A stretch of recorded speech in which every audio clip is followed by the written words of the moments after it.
الحمد لله رب العالمين۔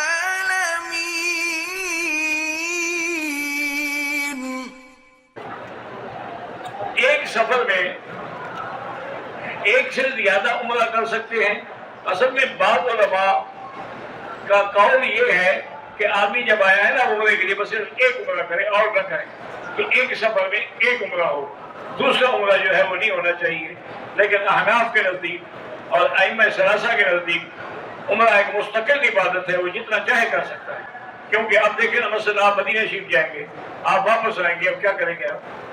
اگر احرام نہیں باندھیں گے دم پڑ جائے گی، احرام باندھیں گے تو دوسرا عمرہ ہو جائے گا۔ اور یہ باتیں جو ہے چونکہ حضور پاک نے جی ایک عمرہ کیا تھا، حضور نے حج بھی ایک کیا تھا، تو پھر اس کا مطلب یہ ہے کہ بار بار حج کرنا جو ہے وہ بھی منع ہے۔ حضور نے اپنی زندگی میں ایک ہی حج کیا فرض ہونے کے بعد، وہی حجۃ الوداع، آخری حج بھی وہی ہے اور پہلا بھی وہی ہے۔ تو اب ہر آدمی صرف ایک حج کرے دوسرا حج نہ کرے، منع ہے اس کے لیے۔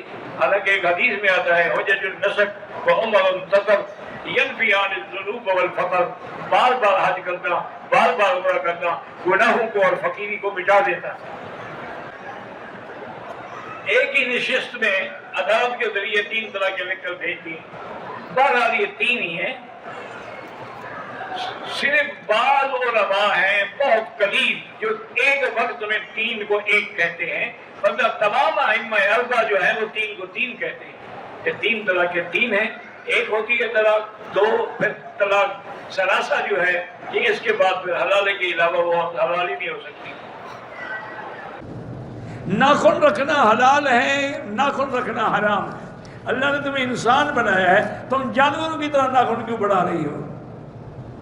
بڑے ناخن تو جانوروں کے ہوتے ہیں، انسان کے تو نہیں ہوتے۔ ہاں یہ الگ بات ہے کہ جھگڑے میں تمہیں کام آئیں گے آنکھیں نکالنے کے لیے۔ انا للہ و انا الیہ راجعون۔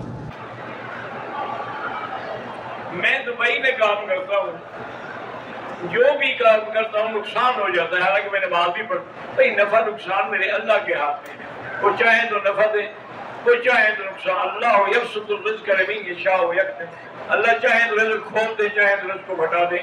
آپ پڑھتے رہیں اور اللہ سے مانگتے رہیں۔ بندے کو تقریباً 1 سال پہلے دل کی تکلیف ہوئی تھی، اللہ شفا دینے والے ہیں۔ ویسے بزرگوں نے لکھا ہے کہ یا قوی القادر والمقتدر قوی وقو قلبی، یہ اگر پڑھا کرے ہر نماز کے بعد انشاءاللہ۔ میری حالیہ کے سر کی ایک وین میں شدید درد ہوتا ہے، اللہ ان کو شفا کاملہ عطا فرمائے۔ ہر نماز کے بعد 7 دفعہ سورۃ فاتحہ پڑھ کے پانی میں دم کر کے پلایا کریں۔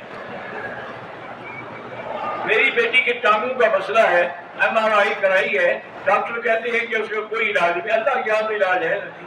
سورۃ فاتحہ پڑھ کے ہر نماز کے بعد پلایا کریں۔ صبح کی نماز میں امام صاحب نے سجدے کی سورت پڑھی تلاوت والی، لوگوں کو پتہ نہیں چلا امام صاحب رکوع کر رہے ہیں یا سجدہ۔ مانا جنہوں نے رکوع کر لیا ان کی بھی نماز ہو گئی، رکوع نہیں کیا اور کھڑے رہے تو ان کی نماز نہیں ہوئی۔ ہم مقبوضہ کشمیر سے آئے ہیں، 2 طالب العلم ہیں، آپ سے حدیث کی جان لینا چاہتے ہیں۔ فارغ ہونے کے بعد میں جہاں کعبہ شریف کے سامنے بیٹھتا ہوں نا وہاں آ جائیں۔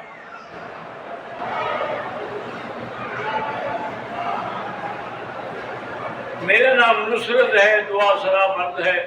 میری بیوی کے بھائی کو ناجائز قتل کیا گیا ہے، اللہ اس مقتول کی مغفرت فرمائے اور قاتلوں کو سزا